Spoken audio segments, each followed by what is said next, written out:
तो भैया आज थी मेरी मोटू के भाई की बारात वाला दिन, तो मैं बैठ जाती हूँ ये थप्पा वाली मेहंदी लगा के। तो मेरी भतीजी देखती है और बोलती है, अरे बुआ मेरे होते हुए ये मेहंदी क्यों लगाई, मैं लगा देती हूँ। अच्छी मेरी भतीजी ने देखो कितनी प्यारी मेहंदी लगा दी। और मेहंदी लगाने के बाद मुझे लगाती है भूख, तो मैं बढ़िया बढ़िया खाती हूँ पोहा, क्योंकि शादी में जाने में टाइम था। और ये मेरी फ्रेंड का आ जाता है फोन कि अपना बैग पैक करके रखना, मैं तुम्हें लेने आ रही हूँ। तो मैंने कहा मेरा बैग तो ऑलरेडी ही पैक है। और ये देखो भैया मुझे लेके आ जाती है अपने घर, और यहाँ पे आने के बाद ये बोलती है कि रुको पहले मेरी बुआ जी से मिलो। तो ये मुझे अपनी पहले बुआ जी से मिलवाती है, और फिर मैं जाके ऊपर देखती हूँ तो भैया ये छाया बढ़िया लड़कियों को मिस वर्ल्ड बनाने में जुटी हुई थी। आज तो भैया इसका देखो काम में इतना मन लगा है। और फिर मैंने कहा चलो मैं भी अपना काम निपटा लूँ, तो भैया रील्स बना लूँ, मेरा यही काम है। और यहाँ पे देखो भैया ये राज फिर रही है, और ये देखो दूल्हे की बहन अभी तक ऐसी ही बनी फिर रही है। अब देखो इसको देख देख के मैं भी इसकी जैसी ही हो गई हूँ, संगत का असर। ये भी ऐसी फिर रही थी और मैं भी ऐसी ही फिर रही हूँ, मुझे भी ये घर से ऐसे ही लेके आ गई कि बोल रही थी कि मेरे साथ तैयार होना।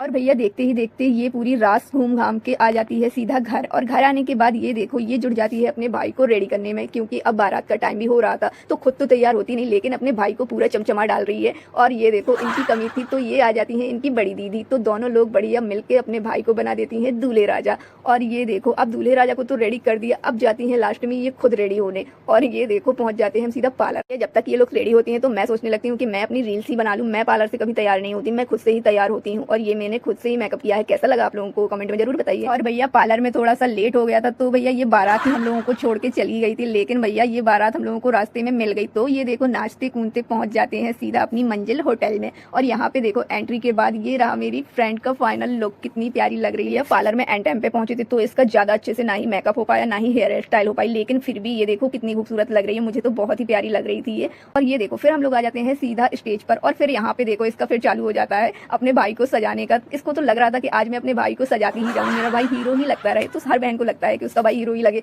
फिर होती है ये एंट्री, भैया एंट्री तो गजब की है, और इन दोनों की जोड़ी तो बहुत ही प्यारी लग रही है। तो आप कमेंट में जरूर बताइए लोगों की जोड़ी कैसी लग रही। भैया मौके का फायदा उठाते हुए मैंने भी कहा कि जब तक ये धुआं धुआं हो रहा है तो मेरी भी एक तो रील्स बना दो। लेकिन यहाँ पे रील्स तो क्या, यहाँ पे ऐसे आदमी निकल रहे थे कि मेरी रील्स ही कंप्लीट नहीं हो पा रही थी। और फिर हो जाता है ये देखो जयमाला का वक्त, और यहाँ पे देखो दूल्हा दुल्हन का जयमाला भी हो जाता है। और भैया फिर देखो ये लोग तो यहाँ पे हाथ ही जोड़ने लगते हैं कि भैया हो गई शादी, टाटा बाय बाय, निकल लो अब खा पी के। भैया अभी कैसे टाटा बाय बाय, अभी तो मेरी रील्स नहीं बनी हुई है। तो ये देखो भैया ये मुंह बनाने लगती है कि भैया मैं थक गई हूँ बहुत, रील्स बनाने का अब नहीं है मुझे हिम्मत। तो मैं बोलती हूँ यार एक दो तो बना ही लो। जैसे तैसे हम लोगों ने यहाँ पे आधा घंटे भैया अपने पूछ पाछ दिए, लेकिन जो ये रील्स बना रहा था ना उसने भैया ऑप्शन ही ऑन नहीं किया रील्स वाला, सारी मेहनत गई पानी में। और फिर आ जाते हैं हम लोग खाना खाने, क्योंकि लगाती है भूख। तो यहाँ आने के बाद ये देखो भैया प्लेट्स वगैरह सारी लगी हुई थी, और यहाँ पे तो देखो अलग ही चल रहा था। दूल्हे दुल्हन एक दूसरे को खिलाने में लगे थे। मैंने कहा यार मुझे भी एक प्लेट दे दो खाने को, आप लोग अपना फोटो शूट करते रहो। और फिर हम दोनों ने बढ़िया खाना खाया। और भैया रील्स वील्स तो बनी ही नहीं, तो मैंने कहा चलो एक दो फोटो ही निकलवा लो और निकल लेते हैं घर। मिलते हैं नेक्स्ट वीडियो में।